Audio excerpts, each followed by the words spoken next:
Hello everyone, कैसे हो सभी। आई होप सभी बढ़िया होंगे और आपकी पढ़ाई एकदम बेहतरीन तरीके से चल रही होगी।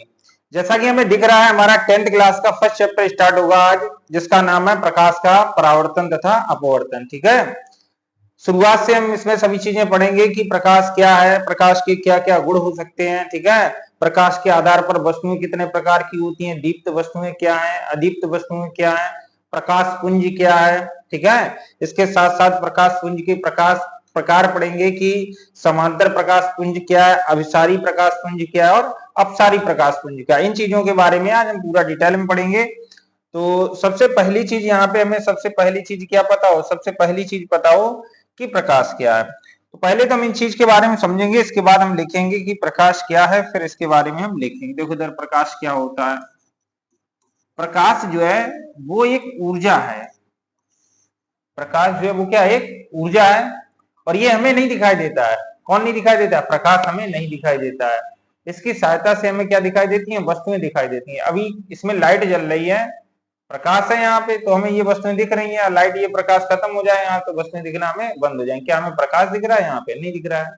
क्या दिख रही है हमें? वस्तुएं। ठीक है, तो प्रकाश एक प्रकार की ऊर्जा है। ऊर्जा क्यों है? क्योंकि प्रकाश संश्लेषण की क्रिया से भोजन, मतलब जो है पेड़ पौधे भोजन प्राप्त करते हैं, उनके लिए किसका कार्य करता है? ऊर्जा का। हमें भी ऊर्जा मिलती है प्रकाश से। तो ये है, प्रकाश एक प्रकार की ऊर्जा है जो हमें स्वयं नहीं दिखाई देता, जिसकी सहायता से हमें क्या दिखाई देती है?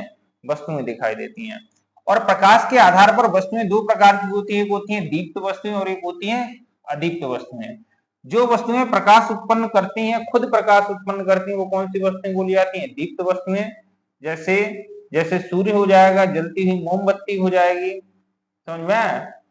और जो वस्तुएं प्रकाश उत्पन्न नहीं करती हैं, जैसे कि हो गया है पंखा हो गया है, ठीक है, कुर्सी हो गई है, टेबल हो गई, तो ये प्रकाश उत्पन्न नहीं करती हैं। जो प्रकाश उत्पन्न नहीं करती हैं वो अदीप्त वस्तुएं, जो प्रकाश उत्पन्न करती हैं वो कौन सी वस्तुएं हैं? दीप्त वस्तुएं हैं। प्रकाश किरणों के जो समूह होता है, प्रकाश किरणों के समूह को प्रकाश पुंज बोलेंगे। एक प्रकाश किरण, दो प्रकाश किरण, तीन प्रकार प्रकाश किरण, तो प्रकाश किरणों के समूह को क्या बोला जाए? प्रकाश पुंज। ऐसे ही प्रकाश के गुण पढ़ेंगे, क्या क्या गुण हैं तो वो हम बाद में समझेंगे। सबसे पहले हम प्रकाश के बारे में लिखेंगे, इसके बाद जो है हम बाकी चीजें समझेंगे। देखो सर, तो जो हमने लिखाया है, जो हमने बताया वही चीज लिख देंगे। यहाँ पे लिख देंगे प्रकाश एक प्रकार की ऊर्जा है। लिखेंगे यहाँ पे प्रकाश एक प्रकार की ऊर्जा है। प्रकाश एक प्रकार की ऊर्जा है। प्रकाश एक प्रकार की ऊर्जा है जो हमें स्वयं नहीं दिखाई देता है, जो हमें स्वयं नहीं दिखाई देता है, जो हमें स्वयं नहीं दिखाई देता है, जिसकी सहायता से हमें वस्तुएं दिखाई देती हैं, जिसकी सहायता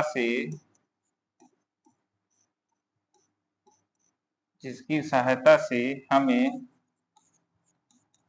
वस्तुएं दिखाई देती हैं।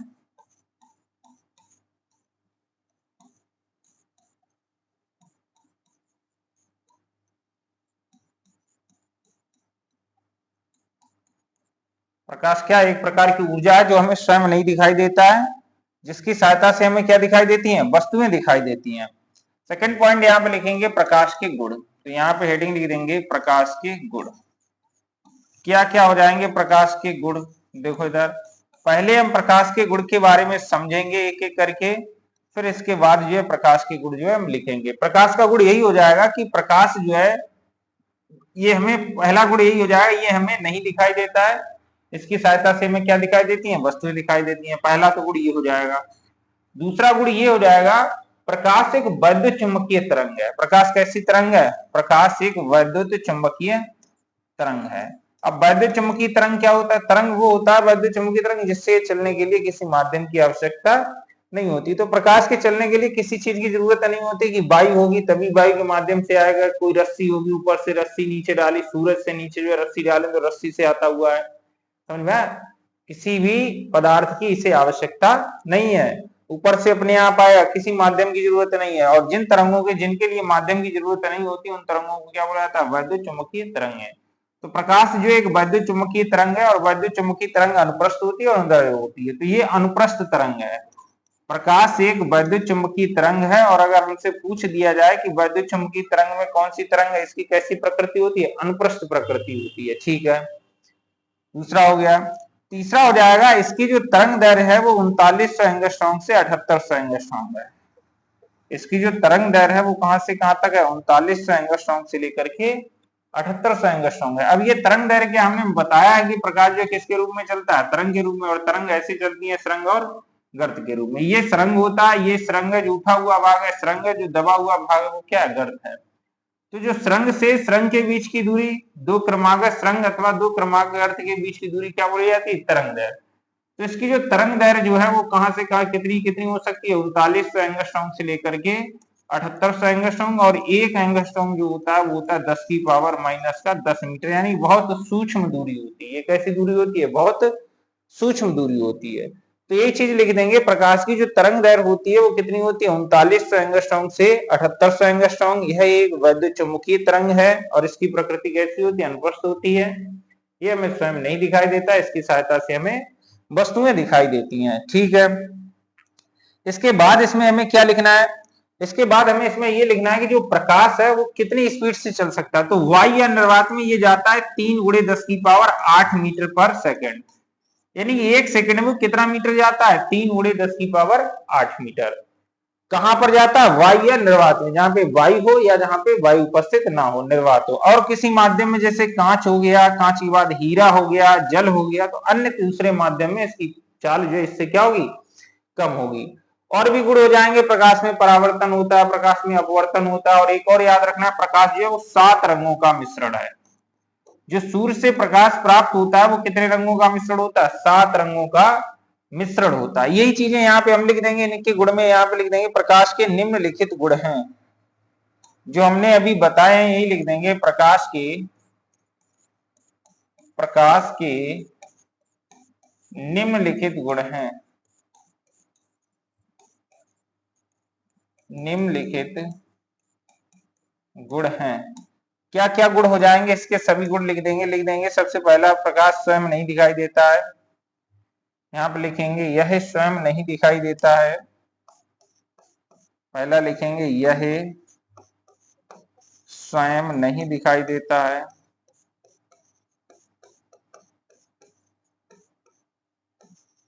यह स्वयं नहीं दिखाई देता है। इसकी सहायता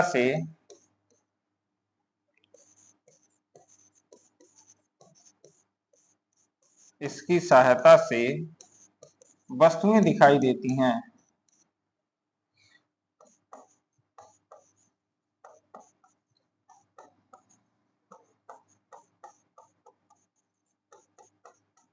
यह स्वयं नहीं दिखाई देता, इसकी सहायता से क्या दिखाई देती हैं? वस्तुएं दिखाई देती हैं। दूसरा लिख देंगे, प्रकाश एक वैद्युत चुंबकीय तरंग है। प्रकाश एक वैद्युत चुंबकीय प्रकाश एक वैद्युत चुंबकीय तरंग है। प्रकाश एक कैसी तरंग है? वैद्युत चुंबकीय तरंग है। इसकी तरंग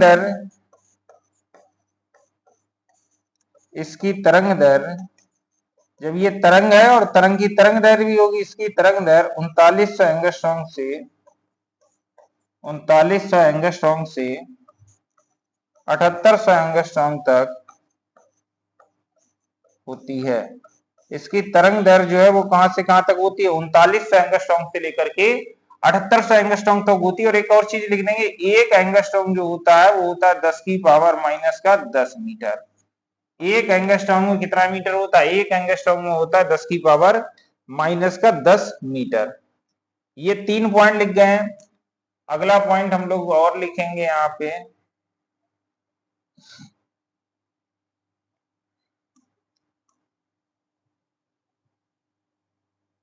तीसरा पॉइंट लिखेंगे, प्रकाश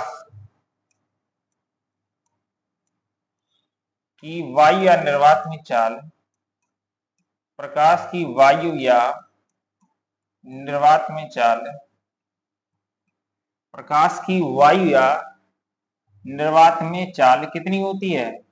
वायु या निर्वात में चाल होती है 3 × 10⁸ मीटर पर सेकेंड होती है, तथा अन्य माध्यम का मतलब जो है जल हो सकता है, कांच हो सकता है, ठीक है, इसके साथ साथ जो हीरा हो सकता है। वायु या निर्वात में प्रकाश की चाल 3 × 10⁸ मीटर पर सेकंड होती है तथा अन्य माध्यम में इससे कम होती है। अन्य माध्यम में प्रकाश की जो चाल है वो क्या होगी? इससे कम होगी। तीसरा हो गया। चौथा हमसे पूछ सकता है ये अनुप्रस्थ वैद्युत चुंबकीय तरंग है, वैद्युत चुंबकीय तरंग के साथ साथ इसकी प्रकृति अनुप्रस्थ होती है, तो ये भी लिख देंगे प्रकाश अनुप्रस्थ प्रकृति का होता है। प्रकाश अनुप्रस्थ प्रकृति का होता है।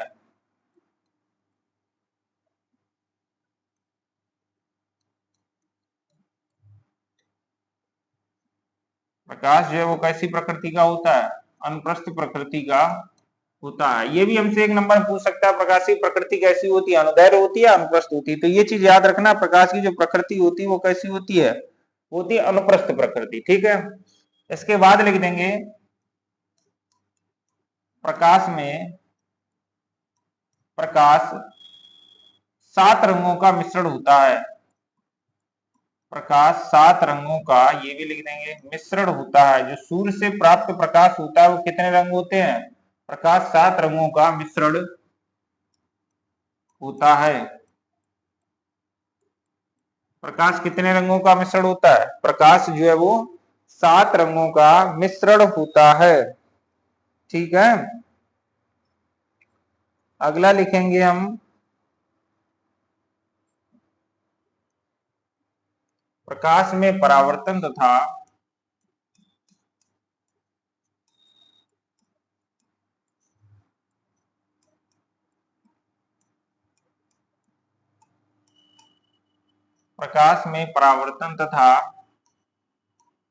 अपवर्तन होता है। प्रकाश में परावर्तन भी होता है, प्रकाश में अपवर्तन भी होता है, प्रकाश में विवर्तन भी होता है, प्रकाश में ध्रुवण भी होता है, प्रकाश का व्यतिकरण भी होता है। लेकिन उतना चीजें नहीं, हमारे सिलेबस में सिर्फ परावर्तन अभी हम आगे पढ़ेंगे और अपवर्तन पढ़ेंगे। तो प्रकाश में क्या होता है? परावर्तन होता है तथा प्रकाश में अपवर्तन होता है। तो ये हो गए प्रकाश के गुण। होते तो इसमें और भी हैं, बस जो है हम इतना, जितना हमारा काम चल जाएगा 10th तक उतना ही लिखेंगे। तो ये इतने गुण लिखेंगे, ठीक है। अब एक और पॉइंट लिखेंगे यहाँ पे, प्रकाश के आधार पर वस्तुओं का वर्गीकरण। किसका वर्गीकरण पढ़ेंगे? यहाँ पे लिखेंगे प्रकाश के आधार पर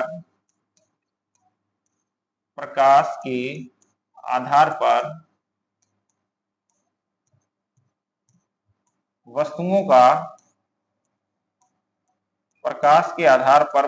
का लिखेंगे यहाँ पे वर्गीकरण।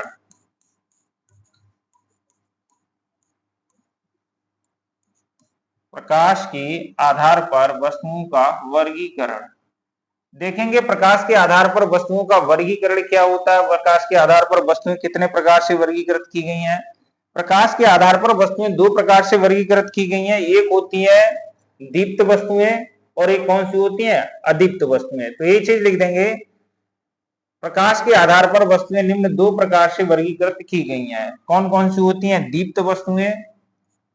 नंबर 1 क्या लिखेंगे यहाँ पे? दीप्त वस्तुएं।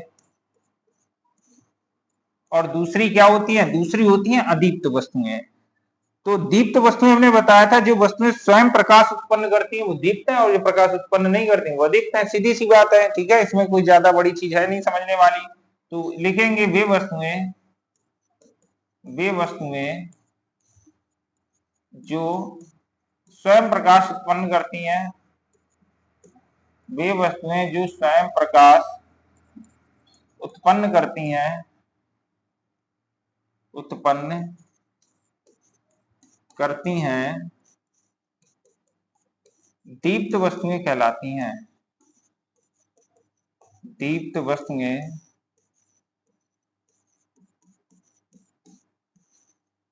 कहलाती हैं। जो वस्तुएं स्वयं प्रकाश उत्पन्न करती हैं वो कौन सी वस्तुएं हैं? दीप्त वस्तुएं। जितनी भी चीजें हमें दिख रही हैं जो स्वयं प्रकाश उत्पन्न करती हैं वो कौन सी है? दीप्त वस्तुएं। बल्ब हमारा जल रहा है, ट्यूबलाइट जल रही है, दीप्त वस्तु है। मोमबत्ती जल रही है, दीप्त वस्तु है।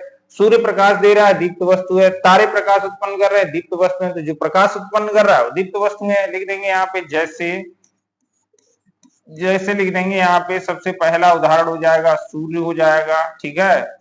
जलता हुआ बल्ब हो जाएगा, जलता हुआ बल्ब हो जाएगा।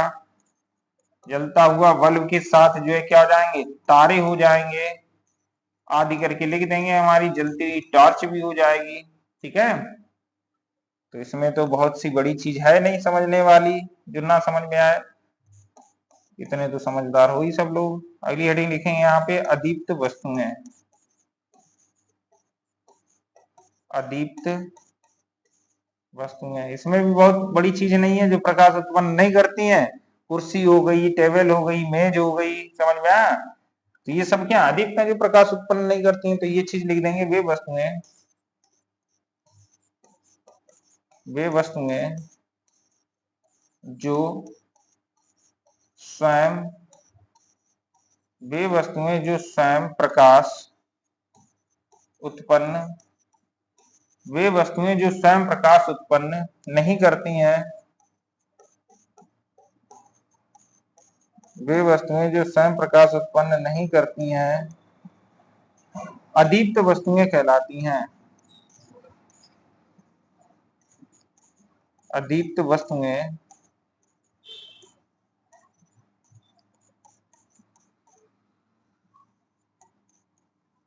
कहलाती हैं। इसके भी उदाहरण लिख देंगे जैसे, जैसे यहाँ पर कुर्सी हो गई, पृथ्वी हमारी हो गई, कोई प्रकाश उत्पन्न नहीं करती है, ठीक है। चंद्रमा हो गया, कोई प्रकाश उत्पन्न नहीं करता है। कुर्सी, पृथ्वी, चंद्रमा। इसके बाद जो है यहाँ पे क्या हो जाएगा? मेज हो जाएगा, कांच, कागज, लकड़ी आदि ये सब हो जाएंगे अदीप्त वस्तुओं के उदाहरण।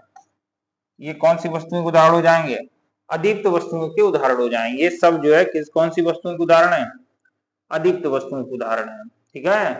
तो प्रकाश पढ़ लिया हमने, प्रकाश के साथ साथ हमने पढ़ लिए हैं प्रकाश के गुण क्या हैं। प्रकाश के गुण के साथ साथ हमने पढ़ लिए हैं कि दीप्त वस्तुएं क्या है और अदीप्त वस्तुएं क्या हैं, ठीक है ना। अब हम पढ़ेंगे प्रकाश पुंज के बारे में। आखिर जो प्रकाश पुंज क्या है, ठीक है। किसके बारे में पढ़ेंगे हम? प्रकाश पुंज के बारे में। तो हेडिंग लिखना है हमें प्रकाश पुंज। और प्रकाश पुंज हमें पढ़ना है। और प्रकाश पुंज भी अलग अलग टाइप का होता है, तो वो सभी हम पढ़ेंगे। देखो, एक होता है प्रकाश पुंज समांतर, एक होता है प्रकाश पुंज वो क्या ना अभिसारी प्रकाश पुंज, और एक होता अपसारी प्रकाश पुंज। क्या होता है? अपसारी प्रकाश पुंज। तो सबसे पहले प्रकाश पुंज पढ़ेंगे। देखो इधर, ये है प्रकाश की एक किरण। ये क्या है? प्रकाश की एक किरण है। ये प्रकाश की दूसरी किरण है, ये प्रकाश की तीसरी किरण है, ये प्रकाश की चौथी किरण है, ये पांचवी है। ऐसे करके बहुत सारी प्रकाश की किरणों का क्या है? समूह। ये प्रकाश की किरणों का क्या है? समूह है। ये प्रकाश की किरणों का समूह है, और प्रकाश की किरणों के समूह को ही बोला जाएगा प्रकाश पुंज। जो प्रकाश की किरणों का समूह होता है, प्रकाश की किरणों के समूह को ही क्या बोला जाएगा? प्रकाश पुंज बोला जाता है। और एक होता है प्रकाश पुंज समांतर, एक समांतर होता है। एक होता है अभिसारी, अभिसारी, और एक होता है अपसारी। ये तीन प्रकाश पुंज होते हैं। एक समांतर प्रकाश पुंज होता है, एक होता है अभिसारी प्रकाश पुंज, और एक क्या होता है? अपसारी। प्रकाश की किरणों के समूह को प्रकाश पुंज बोला जाता है। अगर प्रकाश की किरणें समांतर प्रकाश की किरणों के समूह को क्या बोला जाएगा? समांतर प्रकाश पुंज। ये वाला जो प्रकाश पुंज आएगा वो क्या आएगा? समांतर। क्यों ये समांतर होगा? क्योंकि इसमें सभी प्रकाश की किरणें कैसी हैं? समांतर है, इस वजह से ये समांतर प्रकाश पुंज हो जाएगा। अभिसारी प्रकाश पुंज क्या है? अभिसारी प्रकाश पुंज वो प्रकाश पुंज होता है जिसमें सभी प्रकाश की किरणें एक बिंदु पर आकर मिले, आकर ऐसे करके, समझ में आया? ये यहाँ पे एक बिंदु पर आकर के मिल रही हैं, तो इसे क्या बोला जाए? अभिसारी। एक जगह पर एकत्रित हो रही है आकर के, एक जगह पर मिल रही है आकर के, तो बोला जाए अभिसारी। ये कौन सा है? अभिसारी प्रकाश पुंज। ठीक है, एक जगह पर मिल जाए आकर के, अभिसारी। अपसारी क्या है? कोई प्रकाश की किरणें एक बिंदु से निकले ऐसे करके, एक बिंदु से ऐसे निकले और ऐसे फैले, तो इसे कौन सा प्रकाश पुंज बोला जाए? इसे बोला है अपसारी। एक बिंदु से होकर जाए अपसारी, एक बिंदु पर जाए अभिसारी, और समांतर जाए तो समांतर प्रकाश पुंज। समांतर जाए तो कौन सा प्रकाश पुंज है? समांतर प्रकाश पुंज है। ठीक है, समांतर अगर जाएंगी तो कौन सा प्रकाश पुंज है? तो वो है समांतर प्रकाश पुंज।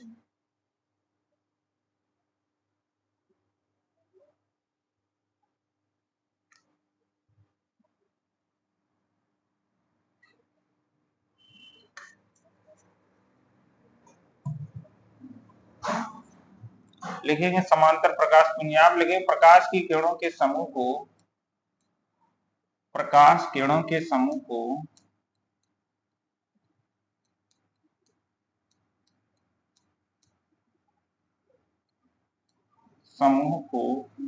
प्रकाश पुंज कहते हैं।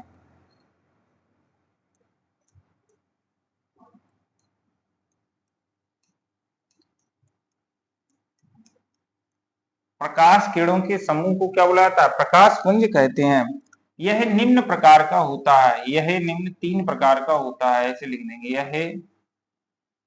यह निम्न 3 प्रकार का होता है।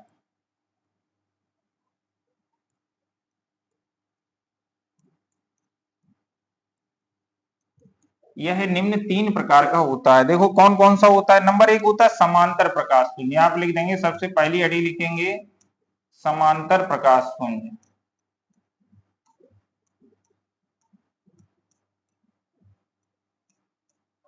समांतर प्रकाश पुंज क्या होता है? समांतर प्रकाश पुंज ऐसा प्रकाश पुंज जिसमें प्रकाश की किरणें कैसी हो? जिसमें प्रकाश की किरणें जो है वो कैसी हो? परस्पर समांतर हो। जिसमें प्रकाश की किरणें कैसी हो? परस्पर समांतर हो।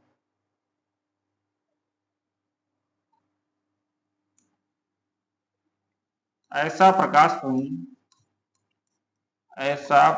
पुंज जिसमें ऐसा प्रकाश पुंज जिसमें प्रकाश की किरणें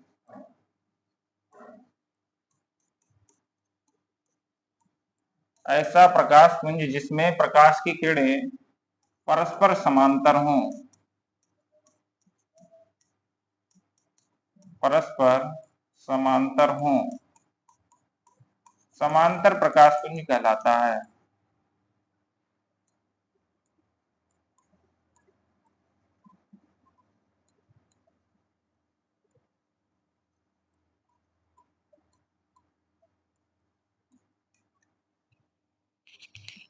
कैसा प्रकाश पुंज बोला जाएगा? समांतर प्रकाश पुंज कहलाता है। अगर बनाना है तो यहाँ पे बना देंगे, जो सभी प्रकाश की किरणें होंगी वो कैसे होंगी? समांतर। ये है यहाँ पे, ये है यहाँ पे, ये है यहाँ पे, ऐसे करके ये प्रकाश की किरणें जो है वो कैसी हैं? सभी जो है प्रकाश की किरणें कैसी हैं? समांतर हैं।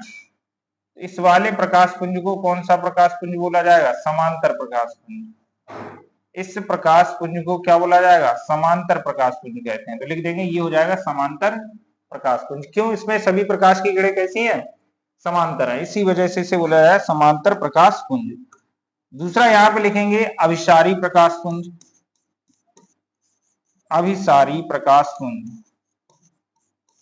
अभिसारी प्रकाश पुंज। तो अभिसारी प्रकाश पुंज क्या होता है? ऐसा प्रकाश पुंज होता है अभिसारी प्रकाश पुंज जिसमें प्रकाश की किरणें किसी एक बिंदु की ओर जाती हैं। समझ में आया? तो उसे कौन सा प्रकाश पुंज बोला जाएगा? उसे बोला जाएगा अभिसारी प्रकाश पुंज। और एक होता अपसारी प्रकाश पुंज, ऐसा प्रकाश पुंज जिसमें प्रकाश की किरणें किसी एक बिंदु से होकर आती, एक बिंदु से आती हैं तो क्या होगी? अपसारी। और एक बिंदु की ओर जाएंगी तो क्या बोला जाएगा? क्या बोला जाएगा? अभिसारी।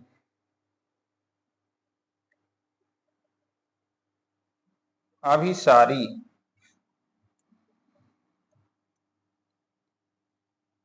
ऐसा प्रकाश पुंज जिसमें प्रकाश की किरणें ऐसा प्रकाश पुंज जिसमें प्रकाश की किरणें ऐसा प्रकाश पुंज जिसमें प्रकाश की किरणें किसी एक बिंदु की ओर जाती हैं, किसी एक ही बिंदु की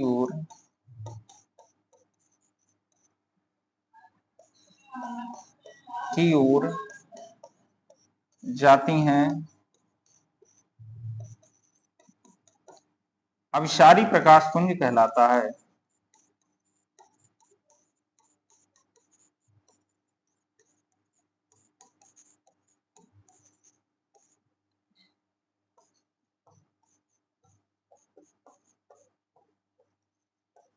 कौन सा प्रकाश पुंज बोला जाए? अभिसारी प्रकाश पुंज कहलाता है। यानी कि जो प्रकाश की किरणें हैं वो सभी प्रकाश की किरणें किधर जाएंगी? एक ही बिंदु की तरफ जाएंगी। किस बिंदु की तरफ जाएंगी? एक ही बिंदु की तरफ जाएंगी। यानी ये मान लिया ये यहां से ऐसे जा रही है, ये यहां से ऐसे जा रही है, ये यहां से ऐसे जा रही है, एक ही बिंदु पर जा रही हैं सभी प्रकाश की किरणें। इस वजह से इसे क्या बोला जाए? इसे बोला जाएगा यहाँ पे कौन सा प्रकाश पुंज है? ये इसी बिंदु पर जा रही है, इसे कौन सा प्रकाश पुंज बोला जाएगा? इसे बोला जाएगा अभिसारी प्रकाश पुंज। अब ये अभिसारी प्रकाश पुंज हो गया, तो अपसारी प्रकाश पुंज क्या होगा? इसमें एक बिंदु की ओर जाते हैं, उसमें एक बिंदु से जाएंगी और फैलेंगी। तो यहाँ पे यही चीज लिख देंगे, सेकंड हेडिंग लिखेंगे यहाँ पे अपसारी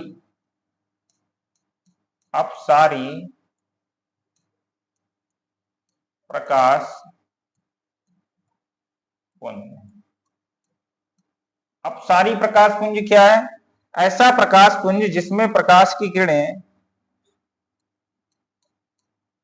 ऐसा प्रकाश पुंज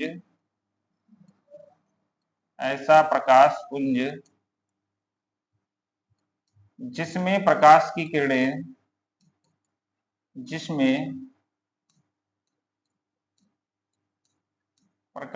किरणें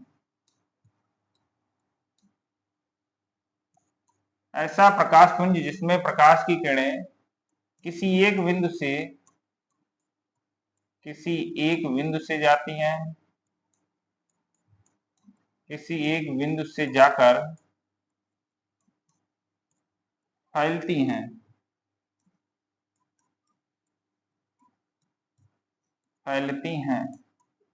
कौन सा प्रकाश पुंज बोला जाएगा? अपसारी प्रकाश पुंज कहलाता है।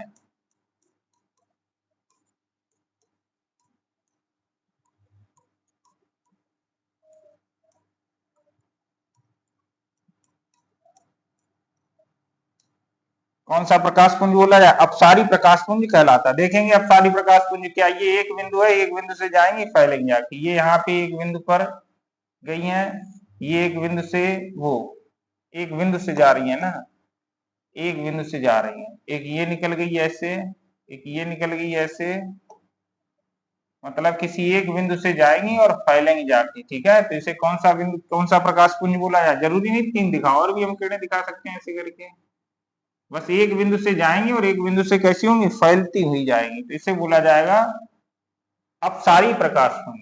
इस प्रकाश पुंज को क्या बोला जाए? अपसारी प्रकाश पुंज। आज जो है हम अपनी क्लास यहीं तक रखेंगे। उम्मीद है आप सभी को अच्छे से समझ में आया होगा। ठीक है, बहुत सरल चीजें थी, ज्यादा कठिन चीजें नहीं थी इसमें, तो इतना एक बार रिवाइज कर लेना। बाकी जो है हम अगली क्लास में कराएंगे, आज वाली क्लास में यहीं तक रखेंगे। जय हिंद, जय भारत।